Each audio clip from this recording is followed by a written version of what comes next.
Okay, so here we are, shadesalessydney.net.au.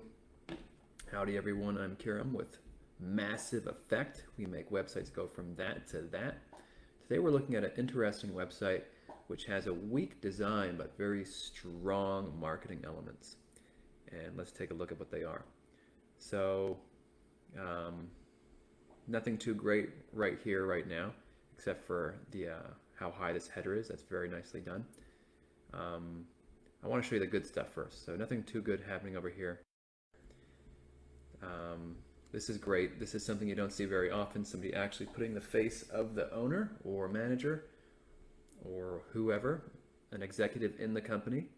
Now the only issue with this implementation is they went and cut out the background, right? As you can see, the background was cut, erased, and then while I get why that looks clean, but then the issue is it now looks like it's a stock photo, right? So you don't want to look stock, you want to be real. So I would say put it back to the way it used to be with the background, or if it's a weird background, just retake the photo. Either way, photo of the owner on the homepage, very strong move, excellently done, good job. Another strong move, we've got our process. This is super important. Come on now, there we go. People want to know what to do, right? So even if it's simple as 1, 2, 3, right? Call us, obviously. Get a consultation. We come out and we do the thing. Even something as obvious as this, you can never make any assumptions on your website. You should always lay out your process. It just builds a lot more certainty for the prospect. They know it's going to happen. This is what's going to happen. And therefore, they're going to trust you more. So that's huge. All right, then they're showing all their different products. That's great. We've got some selling points here, right? These are some of the benefits. And then we've got trust logos, which is really nicely done. I like this implementation down here. This looks very cool. However, it's always more impactful to go ahead and put it at the top, right in this initial screen. An example of that, what was that website? Bassett. Let me show you an example of that. General contractor, right up there, right? See that? Now, if I was doing this website, I would actually grayscale these logos because they're so bright and colorful that they're taking too much of my attention. So they should be grayscaled like this one, like this, right? We still get the impression, we know it's Google, but it's not screaming for attention because there's just too much competition for attention here. So over here, I would like to see this section taken and brought up to the top and then laid out like that. But anyway, really good stuff though. Quality. Other things, recent projects, real photos from real work, really good stuff. Then we have a call to action, a bunch of text for Google, and then a big form. So those are some of the good things. Now, as far as some issues, the form is way too big at the top here. It's a bit intimidating. You know, if you land on this web page, you've never heard of them, you're not ready to request that quote. So if you were sending people, if this was a landing page like .net.au slash whatever, and you were sending people here who had already interacted with you, then this would be okay. But if it's, you know, cold people landing on your homepage, it's a lot to take in. Additionally, the value proposition is a little bit reversed. Instead of the company name, this should be what's big and bold. All right. This needs to be stressed, not the company name. That's one point there. Obviously, Christmas is over, but everyone knows that. This is really good over here. Got some selling points, but what I would like to see would be the number of years in business, the number of units they've sold, the number of houses they've done, that kind of a thing. Some Division 4 production statistics to build more trust. That would be great. And as we said over here, let's get the background put back into this photo so it doesn't look like stock. This section is perfect as it is. This section is perfect. We got some selling points. That's fine. Logos. He could even leave it like this, but I would like to see it at the top, to be honest. You want to hit him with all your artillery right off the bat. When you do it like this, a lot of people will leave without scrolling down. So you can't assume, well, they're going to see my logos once they scroll down to the bottom. You shouldn't make that assumption because this initial screen, you've got 3 to 5 seconds to convince them to stay on the page. And when you put your logos up here, granted these need to be grayscaled because they're too colorful, you're using all your artillery right up once, and the person's going to be convinced that they should stay. Oh yeah, these guys are for real. I can tell they're for real. All right, I'll stay. I'll scroll down a little bit. So that's why you want to use your heavy artillery. Don't use it down here. Recent projects, this is fine as it is. So we have an issue with all this text. This is great for the Google, but not so much for the human. And it's just, no one's going to read this. People scan read, right? So if I saw this, I would just keep scrolling, which is unfortunate because look at all this stuff. We've got a 2-year warranty. We've got 5 to 10-year warranties. What else do we got? We've got some goodness in here. Family owned, right? What else is in here? And there's some other things. Quality, long lasting, residential or commercial, right? That's key information. I might be a business and I don't know if they do stuff for commercial. So there's key pieces of info in here that need to be displayed differently in a section kind of like this. All right, so put those benefits, and you can still have your paragraphs, right? You can still put some paragraphs and some headings and some paragraphs and some headings. That's fine. But for key pieces of info like these warranties and other selling points, it should be laid out like this. That way it's a lot easier to be digested, and it's going to communicate more clearly. The whole point of the web page is to communicate, and this will not communicate. You're wasting your time. The purpose is for the person to read and get this. But the display, the way it's being displayed, is not going to facilitate that. So you've got to redesign things so it's bite-sized, because the web visitor is a robot. They're half hypnotized. They're like somewhere else. So you need to really make it bite-sized like this. And that way you're going to communicate all your concepts.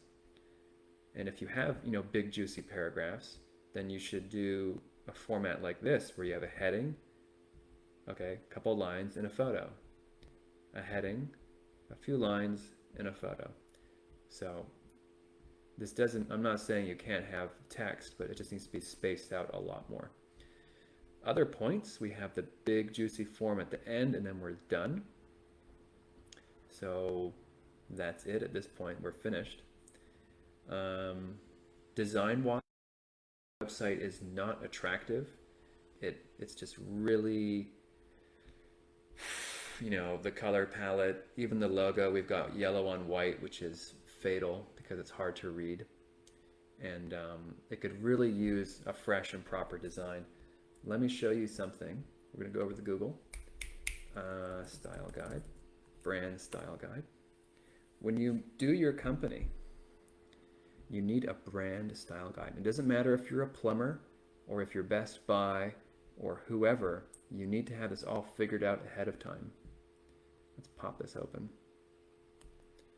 So it's kind of small to look at, but you have your logo, right? And you have your logo horizontally done, your logo square, your logo with just the brand mark without the text, right? You've got your color palette, you've got your font, okay? And then this would be, I don't know, for like stickers or signage. So this is a brand style guide. This is like a simplified version of that. And it then makes a uniform image, right? And this way you're not guessing as you're making your website and you're making your flyers and you're making your business cards. This way you have a cohesive image for your company and you make sure it looks good. So when you do something like this, you're just kind of like, okay, let's do this, a little bit of this, a little bit of that, a little bit of this. It just ends up being not very put together, right? And not memorable. This reminds me of like a WordPress template, this website. It's very forgettable in its design, and you don't want to be forgettable. You have to be memorable. So it could definitely benefit from some improved style. And just to show you that it is a WordPress, we'll do Control U to open up the source and look for the WP. There it is, WP for WordPress. So that's the downside of going with a WordPress template and not having a style guide figured out. You're basically going to be section by section going with your whims. So keep that in mind. Aside from that, there is some content this site is missing. It would be great if they had a section. I don't even think I saw testimonials. Yeah, here's one right here. So testimonials, but this is a little odd to put the testimonial with the trust logos. I would separate this out so that you had the trust logos in its own section and testimonials in its own section. And don't hide them like this. See, as I'm scrolling through, they're becoming visible. Instead of that, I would make a little grid. Something like this. Like you can make a couple rows. Like you can make testimonials like this, heading, the rest of it, heading of the testimonial, the rest of it. And that way just space it out so people can see more than one at one time. When you hide them like this, no one is gonna click on these unless they're part of the 1% who's gonna buy right now and they just want to be totally sure they're going with the right company. So don't hide stuff, lay it all out, take up a whole section just like this to put, 6 testimonials just like that. Let me show you some examples. Testimonial layout examples design. This is a great example of that, right? Just take up a whole section, a whole screen, take up this whole screen and, do 2 rows, 3 columns. This is much more impactful, right? You're really getting the idea and people will, will read a little bit of it. Also, it'd be good to quote a few words at the top. You know what I mean? Like what we're doing here. Have a little heading. So this will be a much better layout for the testimonials than this little guy. I know it's compact and it's cool and you can press the button, but at the end of the day, it's all about communication. You want to communicate that social proof. So doing a layout like this is much better. And there's other sections we could add. There's nothing about objections, reasons why somebody might not want to buy, handling some of their concerns or fears. That should be added. But it goes on and on. So if you want your website properly done, come on down to massiveeffectmarketing.com and we can sort you out. We've been doing it forever. We are not the new kids on the block. I've been making websites since 2003, built heaps upon heaps of them. And go ahead and put your website address in the comments for this post. And then I can take a look. I'll do a video and I'll show you what's good and what's bad. That way you know what you should keep doing. And then that way you should know what you should stop doing. Therefore, you have some direction and you're not a blind person walking through a marsh of what do I do? So come on down, Massive Effect, and we'll do a little video for your website. Also, check this out. We're partnered with nonprofit rescue team Polaris. So if you get a marketing package with us, we'll train a first responder. Isn't that brilliant? All right, turning victims into rescuers. Fantastic. Let's save some lives together. So come on down, massiveeffectmarketing.com, put your website in the comments, and then let's help you out. And it's for free, so don't worry. All right, so until then, thank you very much and take care.